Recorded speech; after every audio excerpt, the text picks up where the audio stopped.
आशा करतो तुम्ही सगळे नेहमीप्रमाणेच मजेत असाल. छोट्या छोट्या आपल्या आयुष्यातले छोटे छोटे जे काही क्षण आहेत त्यांनी रिचार्ज होत असाल.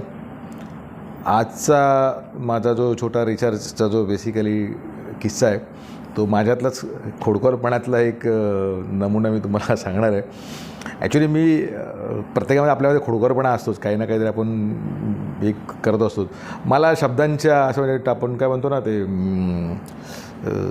कोटी करणं वगैरे अशा गोष्टी करायच्या जरा खुमखुमी आहे. पण मी हे करत असताना नॉर्मली असं ग्रुपिझम करू म्हणजे 3-4 जणांचा आपण ग्रुप करायचा आणि पण एकालाच टार्गेट करून त्याची मस्करी करायची वगैरे हा प्रकार मला अजिबात आवडत नाही. मस्करी करायची करा, पण एखादा विषय निघाला किंवा एखाद्याने समजा काय असं नाही का हाफ व्हॉलीबॉल टाकला तर मग त्याला छक्का मारा, चौका मारा. पण उगाच एखाद्यालाच त्याने काही म्हटलं तरी सुद्धा त्याला आपण टोमणीच मारायचे आणि मग त्याला कॉर्नर करायचं वगैरे तसा प्रकार मी कधी केला नाही, मला करायला आवडत नाही. आता आज जो मी किस्सा तुम्हाला सांगतो आहे हा मला एक्झॅक्टली किती वर्षापूर्वीचा आहे ते मला आठवत नाही. पण त्यावेळेला बदलापूरवरून ज्या ट्रेन्स सकाळच्या जायच्या त्याच्यामध्ये खूप म्हणजे गर्दी खूप कमी असायची.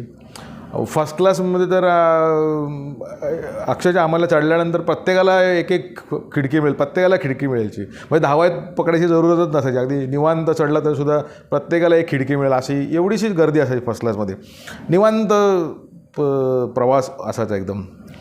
तर मी सकाळी 7ची वगैरे एक ट्रेन वाचायची ती पकडायचो. तर मला खिडकी मिळाली होती. नेहमीप्रमाणे आपलं बसलो होतो आणि माझ्याच तंद्रीत होतो, गुणगुणत होतो गाणं काहीतरी असं गुणगुणत होतो.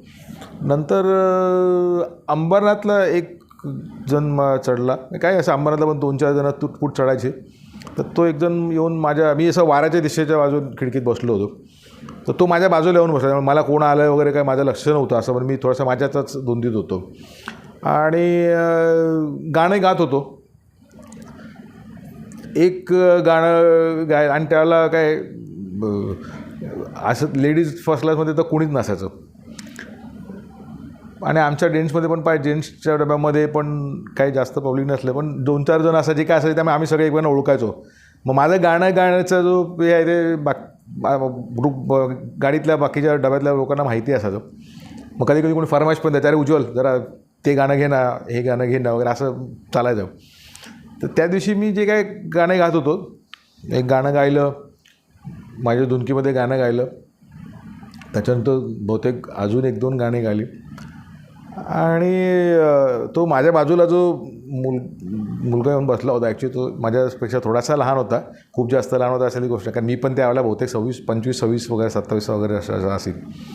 तर त्याने तो गाणे ऐकत होता, मी ते गाणे गात होतो. ते 2-4 गाणे झाल्यानंतर त्यांनी जरा थोडासा असा धीर गेला आणि मला म्हणाला, एक्सक्यूज मी, तुम्हाला एक विचारू का? तर मला थोडंसं तो असा चाचरल्यासारखा झाला. आणि खरं तर तोही मी पण तरुण होतो, तोही एकदम यंग. कारण मला अहो वगैरे जाऊ म्हटल्यानंतर थोडासा मला हे जातो. पण ऑब्व्हियसली आपण normally as a general etiquettes म्हटल्यानंतर आपण अपरिचित माणसाचे संभाषण सुरू करताना पहिल्यांदा अहो जाऊच करतात. तसं त्यांनी मला अहो जाऊ करून पटकन एक विचारू का तुम्हाला? म्हटलं काय विचारा ना, काय विचारायचं तुम्हाला? तुम्ही खूप छान गाता हो. म्हटलं धन्यवाद.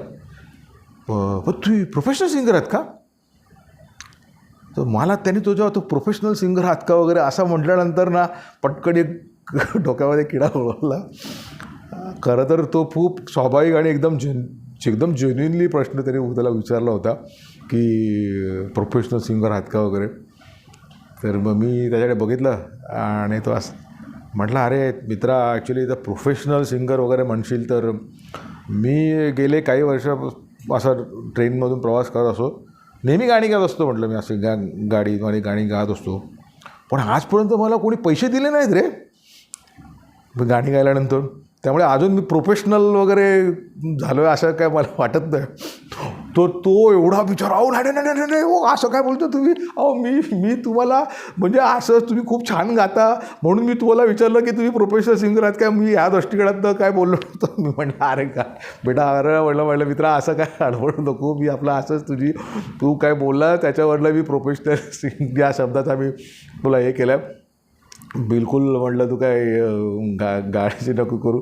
पण मी त्याला सांगितलं, म्हटलं मी ह्या अशा मस्करी करण्यामध्ये सुद्धा प्रोफेशनल आहे म्हटलं, आणि तेव्हा तू काय काळजी करू नको. नंतर काही वर्षानंतर, इनफॅक्ट काही दिवसानंतर मला समजलं की तो माझ्या मित्राचाच म्हणजे माझ्या वडिलांचाच एका मित्राचा मुलगा आहे म्हणून. मग आमची चांगली नंतर ओळख झाली. पण हे अशी मस्करी करायची जी माझी सवय होती ती अजून पण आहेच. अजून पण अशा छोट्या छोट्या मस्करी कुस्करी मी चालू करत असत.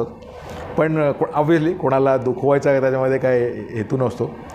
आपणसुद्धा तुम्हीसुद्धा कोणी आपल्याला असासारखा मस्करी काय स्वभाव असतो तो जपला पाहिजे. फक्त त्याच्यात एकच काळजी घ्यायची आपण की आपल्या मस्करीने दुसऱ्याला कोणाला दुखावत होत नाही ना, एवढीच काळजी घ्या. धन्यवाद. थँक्यू.